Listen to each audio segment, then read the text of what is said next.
Happy Friday, everyone. The regular season is so close to being complete, but we still have the Central Division playoff seeding as well as some final lottery standings to determine.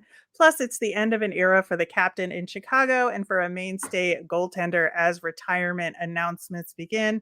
All that and a look at the playoff picture on today's Locked On NHL. You're Locked On NHL, your daily podcast on the National Hockey League. Part of the Locked On Podcast Network. Your team every day.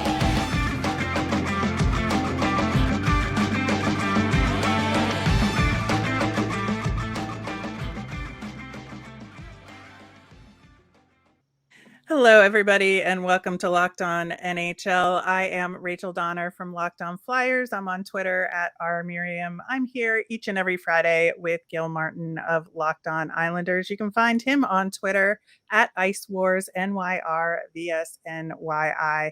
Thanks for making Locked On NHL your first listen every day. We're free and available on all of your favorite podcasting platforms. Plus, you can watch us over on YouTube here on the Locked On Podcast Network, your team every day. How are you doing, Gil? I am great. It's hard to believe the season ends tonight and the playoffs start on Monday, and it's a great time of year to be a hockey fan. Yeah, very exciting race to the finish for your New York Islanders there. Yeah, squeaked in actually as the first wild card when all was said and done, but they didn't make it easy. But then again, this team doesn't make too many things easy for their fans. So That is relatable for many of us out there. Want to touch on a few retirement announcements or end of era announcements, I guess. Jonathan Toews, we don't know what his future holds quite yet, but we do know that his future does not include playing on the Chicago Blackhawks. And that is definitely, I think it's not a surprise, that's for sure. He hasn't quite been himself this season, dealing with post COVID health issues, and they've been kind of tearing down that team for a rebuild, so it kind of made sense. And with Patrick Kane off at the Rangers, um, but still, the end of an era in Chicago. yeah, it's very emotional to see Taves playing his last game for Chicago, wearing the captaincy.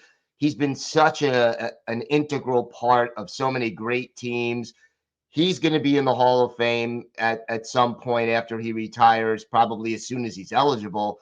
And, it was just one of those moments where the fans and the player were just having an emotional moment together. And like you said, the end of an era. Yeah, it's also the end of an era in net with Craig Anderson playing his last NHL game. Man, staying in the league till 41 years old. Just a remarkable career, and came into the league for those Blackhawks in 2002, 2003. Like, it's a whole different time, I think, when he started Yeah. playing. He's played it seems like in a couple of different eras during his career. And the thing about Craig Anderson, he was not really ever considered one of the elite goalies in the league, but he was always really kind of sneaky good. And Yeah. it's like you look at the numbers and you're like, wait, Craig Anderson is third in this category and fifth in this category. And when he was hot, he was as good as anybody. And he did go on some pretty memorable hot streaks as well. Yeah, I would say he's probably best known as an Ottawa Senator Yes. over the course of his career, but finished up in Buffalo. And, he had, when all was said and done, 709 regular season games played, which that's a lot of hockey in net. That is a lot for a goaltender. I mean, it's more than when you consider whether you're the starter or the backup, and you don't get credit for the game in that sense. It's really like 1,000 games for a skater. Yeah, I would absolutely say so.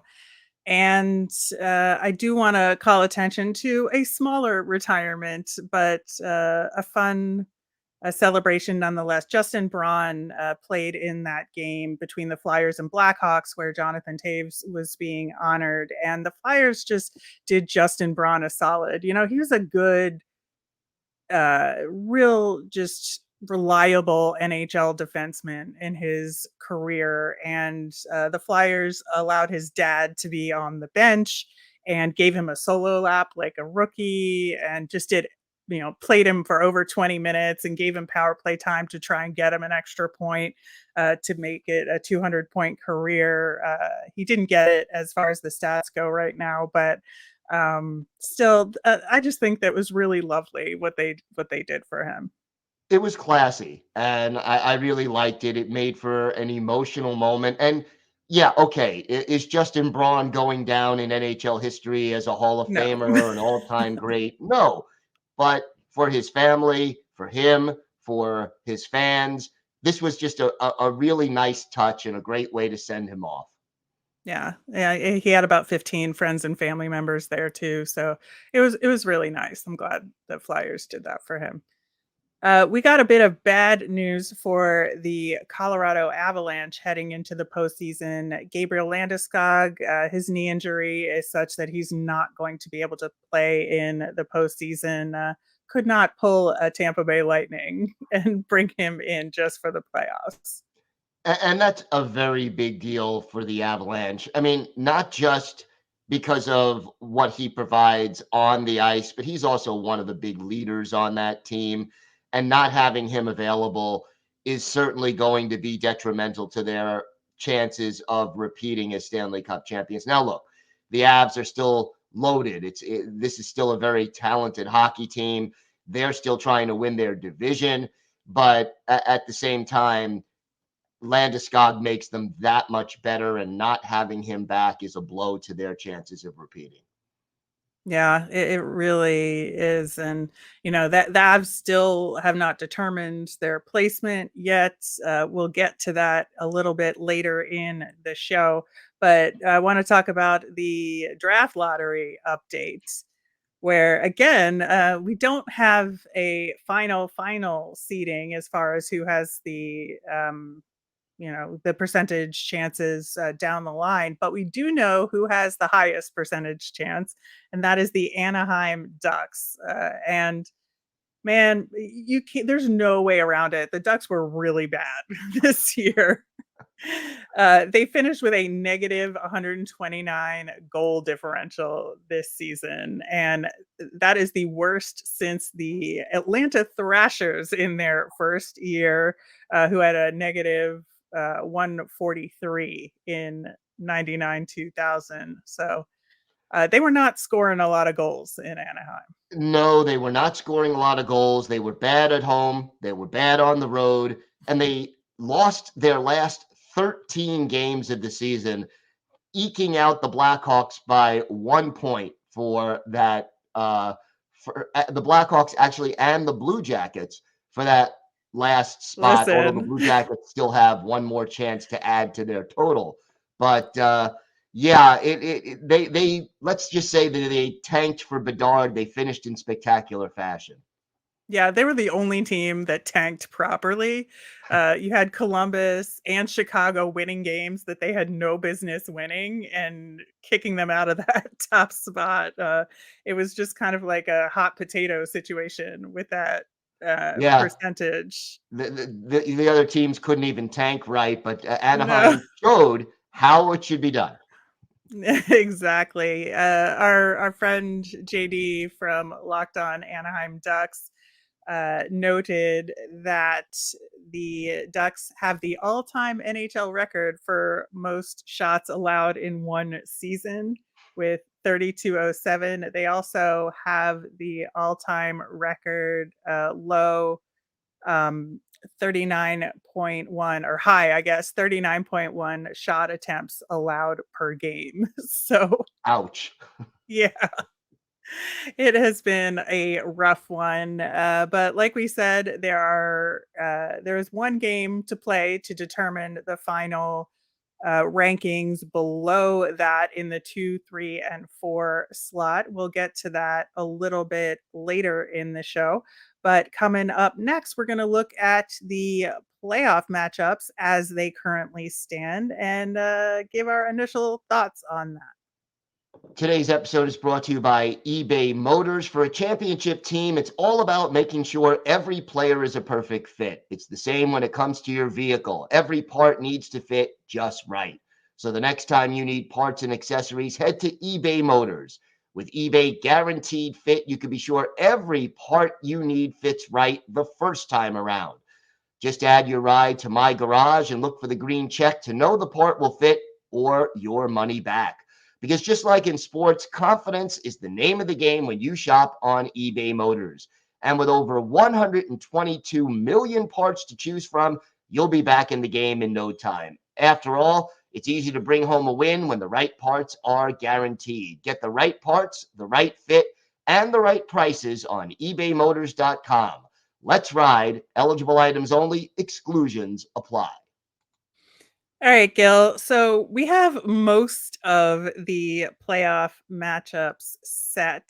And so let's take a look at the Eastern Conference where we do know who is facing off against everybody. And of course, the Boston Bruins in that number one slot for I think all of the season. Pretty much.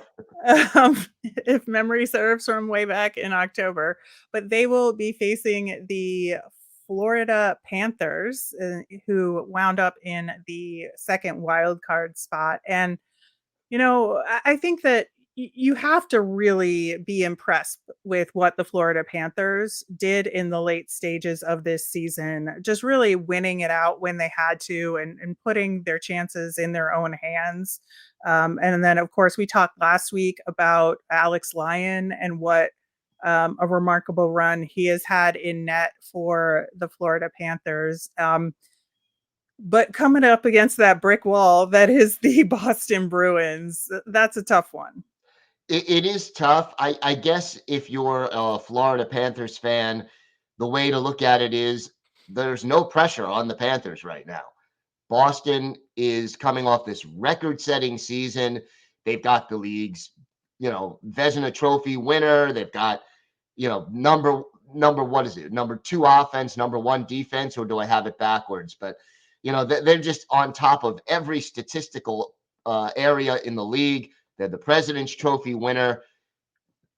They have a lot of pressure on them, whereas Florida, nobody This is expects free them to money. even win a game. So, Yep. that maybe that is the sort of silver lining for the Florida Panthers. And I think the other thing is that the Panthers, it took them a while to gel after all the changes on that roster after they won the President's Trophy a year ago. But they finished strong, and if Alex Lyon can keep up his high level of play down the stretch, maybe he can keep them in a few of these games. Yeah, I think it'll be certainly a fun one to watch to see if what the Boston Bruins were doing in the regular season does translate to playoff style hockey.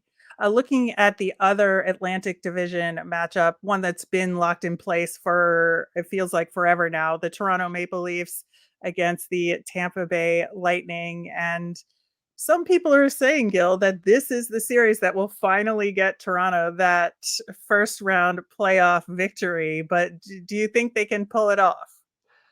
They would have to be considered the favorite. The thing that I think favors Tampa Bay, though, in this, first of all, as good as Toronto's goaltending has been this year, and Vasilevsky hasn't had his best year, but he is playoff proven. And I think the pressure on the Maple Leafs, because it's been so long since they've even won a playoff round, plus the experience of the Lightning, the pressure is really squarely on Toronto, but I do think they are the better team this year. Yeah, I think so too. And the way that Tampa has sort of limping is maybe too harsh, but they certainly did not come into the tail end of this season looking like the Tampa Bay Lightning of years past. I think it's been sort of a maintenance level play for them.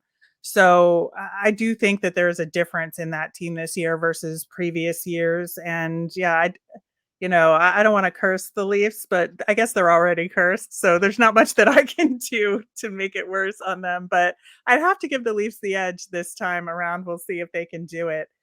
Then we have your Islanders from the wild card spot facing the Carolina Hurricanes, who clinched the Metro Division title in their last game of the season. Yeah, this is an interesting series. These two teams both kind of defense first. I expect a lot of low scoring games in this one. And Carolina just does such a great job of suffocating opposing teams' offenses, where you look at the numbers and their goaltenders don't have great save percentages, and yet they're second in the league in goals against. And that's because other teams don't get a lot of shots to begin with. Yeah, So, they have uh, such a good shot suppression strategy. oh, they are very good now. They're missing Svechnikov. They're missing Pacioretty, so their offense may not be where they want it to be. But I expect two things. Number one, a lot of low scoring games, and number two, the Islanders defensively cannot make mistakes because if they do, Carolina usually capitalizes. That is true. And then the New Jersey Devils versus the New York Rangers and the 2-3 matchup, Battle of the Hudson, as they say.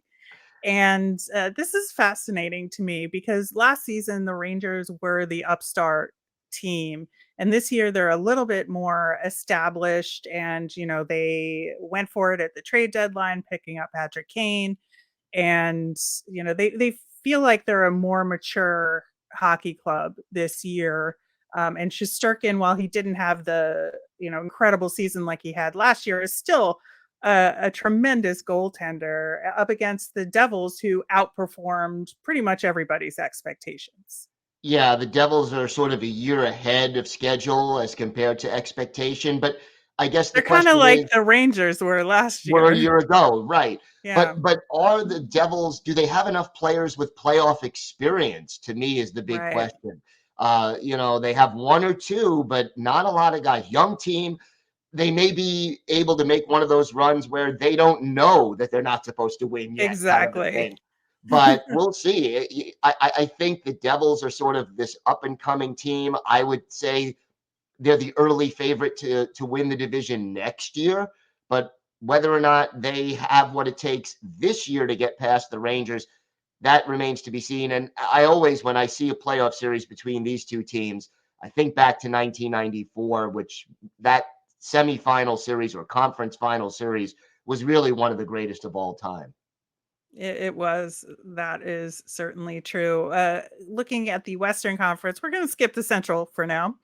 But going to the Pacific, we have the Vegas Golden Knights, who won their division against the Winnipeg Jets. And I think this should be a really interesting series to watch because I think the Jets have like a chip on their shoulder in terms of respectability in the NHL right now. And Vegas, while they're an incredible hockey team, there's always this seed of doubt with them, and that they just can't get it done when push comes to shove. And can a team like Winnipeg, that has solid goaltending and, has some real quality defensive players on their team, like, can they pull an upset here? Yeah, it's possible. I think that, usually one first place team loses each year, and I'm not singling out VGK, but I think they're a candidate. Winnipeg is kind of a spunky team that's built Mhm. to do well in the playoffs, and it wouldn't surprise me that this series goes 6 or 7. Yeah, I think so too. The other Pacific Division series I think is more lopsided. We'll say the Edmonton Oilers versus the LA Kings, and yeah, my gut says Edmonton wins this one in like 5. You were talking about limping into the playoffs, and maybe it may not necessarily fit Tampa Bay to a T, but it may fit LA a little better. Yeah, I think so. They just have not shown the kind of confidence you need to go up against a team with a guy like Connor McDavid, who just absolutely crushed the league offensively this season. So the Central Division is still up for grabs, with the Colorado Avalanche still needing to play one more game. So we don't know the division winner yet. So we either have Dallas or Colorado as the division winner. They will face the Seattle Kraken, and then the other team will face the Minnesota Wild. Yeah, and this is a tight division, and I think whichever way these matchups fall out, I think we're going to see some very good hockey. And don't underestimate Minnesota and Seattle, because those two teams, Seattle, not a lot of experience. This is their first playoff run, but Minnesota has the kind of team with their goaltending and defense that I think can stay in any series, really. It's true. It just depends on which version of the team shows up on any given day. That Exactly. has been the problem with the Wild all season long, is that they're a good hockey team. They have the personnel to win. They just can't do it sometimes. Yeah. So we'll see who the teams face off against. In the meantime, we do have 2 games to wrap up the season, with some implications on both the lottery and the playoffs, like we just talked about. And playoffs start Monday. We've got more to talk about coming up next. All right, Gil. So 2 games to wrap up the NHL regular season. Buffalo at Columbus, and this will determine lottery seeding. If Columbus wins, then they will swap with San Jose, and will be in the 4 slot. Yeah, and they're at home, and hopefully, if you're a Columbus fan, you're rooting for your team not to win this hockey game. In fact, they don't even want to lose in overtime or a shootout. They want to keep this on the 0 points earned side of it to Yes. increase their lottery chances. And look, Buffalo made a very nice run. I think they're an up and coming team, young, hungry. The kind of team that has a very bright future, and I think they would like to finish the season on a high note.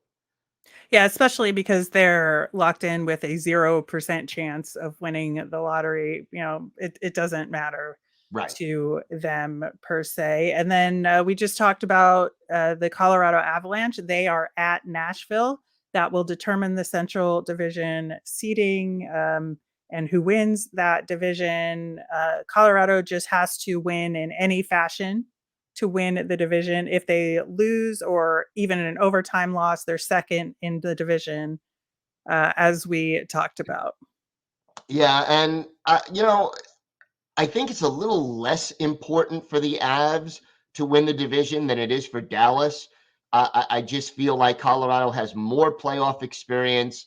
They're a veteran team, even without Landeskog being available for the playoffs. Sure, they'd like to win the division. I think there are benefits to it, getting that 7th game of any series at home, an extra round of the playoffs. That definitely helps. But if any team in this Western Conference can handle not having it, I think it's the Colorado Avalanche. I think so too. I think it's just a matter of what their mindset is going into the series and matchups, but they know they can compete, and they just have to figure out who they're competing against. And we will find Exactly. that out tonight. The playoffs start Monday, and the way the NHL has scheduled things, there's 4 games, Monday, Tuesday, and Wednesday night to kick it off before things get more staggered, depending on outcomes. Very interesting schedule wise. They did not stagger the times like they've done in the past, which is just, come on, what are we Yeah. doing here? So there's 2 games each at 7 p.m. and 9:30 Eastern time.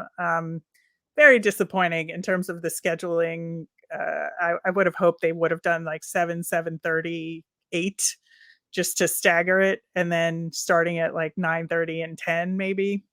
Only makes sense, but you get the feeling when it comes to the playoff scheduling that it's the TV networks that are dictating what the schedule is going to be. And they want things in nice, neat little compartments to unify and make their coverage clean and neat. And I think that's why the NHL is doing it that way.